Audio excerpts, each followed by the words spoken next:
सासू माँ, आपका बंटवारा नहीं हुआ है। कमरा हंसी से गूंज रहा था। देवांशी अपनी सहेली से बात कर रही थी। अरे नहीं यार, मैं कौन सी अपनी सास की उम्र भर सेवा करने वाली हूँ। अभी मेरे बच्चे छोटे हैं और मेरी सास को खाना बनाकर खिलाने का शौक़ है, तो मेरे खाने बनाने वाली के पैसे बच जाते हैं। वरना इस सोसाइटी में तो खाना बनाने वाली 5,000 से कम नहीं लेती है।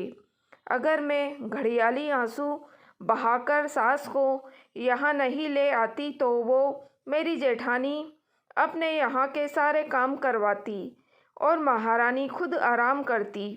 अब पापा जी तो रहे नहीं तो ये भी अच्छा हुआ, वरना दोनों यहाँ रहते तो मेरी सास तो उनकी ही सेवा में लगी रहती।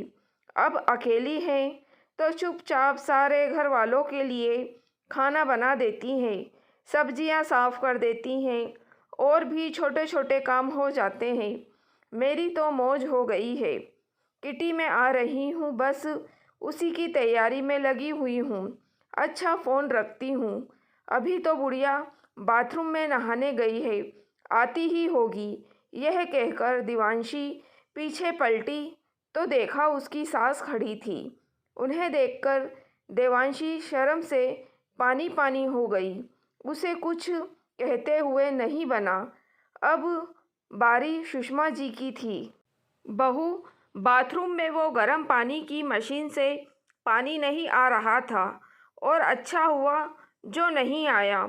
मैं तुझसे मशीन के बारे में पूछने आई थी और इसी बहाने मुझे तेरी हकीकत पता चल गई कि तेरे मन में मेरे प्रति क्या भावना है। तू मुझे एक नौकरानी से ज़्यादा कुछ भी नहीं समझती है। ये जानकर बहुत दुख हुआ कि मेरी औकात इस घर में सिर्फ खाना बनाने वाली बाई जितनी है। मुझे खाने बनाने का शौक़ है। यही बात तू हंसी खुशी से बोल देती कि मेरी सास बहुत अच्छा खाना बनाती है। मुझे तो उनके आने से आराम हो जाता है।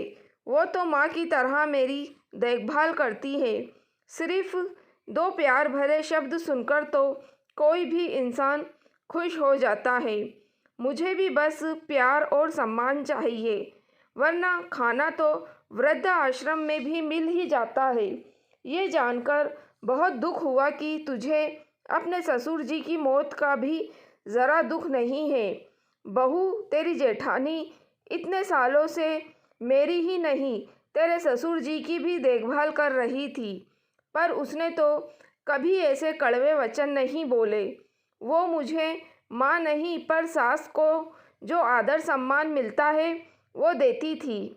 उसके तो अभी अभी 2 जुड़वा बच्चे हुए, फिर भी उसने मुझे रोका नहीं। उसने यही कहा कि मम्मी जी, आप देवांशी के यहाँ जा आइए, आपका मन जहाँ करे आप वहाँ रहिए।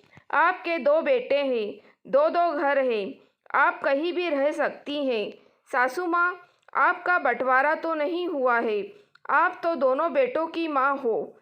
अपनी मर्जी से किसी भी घर में कितने वक्त तक भी रहो। देवांशी, इतना अपमान होने के बाद मैं इस घर में नहीं रुक पाऊंगी। मेरे बेटे को कह देना कि अगर उसको मुझसे मिलना हो तो वो अपने बड़े भाई के घर में आकर मिल जाए। देवांशी शर्मिंदगी महसूस कर रही थी, क्योंकि उसने अपनी सहेली के आगे अपनी सास का अपमान जो कर दिया था। सुषमा जी ने सामान बांधा और अपने बड़े बेटे के घर रहने चली गईं। दोस्तों, अगर आपको कहानी पसंद आई है तो प्लीज़ आप मेरे चैनल वॉइस ऑफ नीलोफर को सब्सक्राइब ज़रूर कीजिएगा और मेरी वीडियो को लाइक और शेयर भी ज़रूर कीजिएगा। Thank you for watching.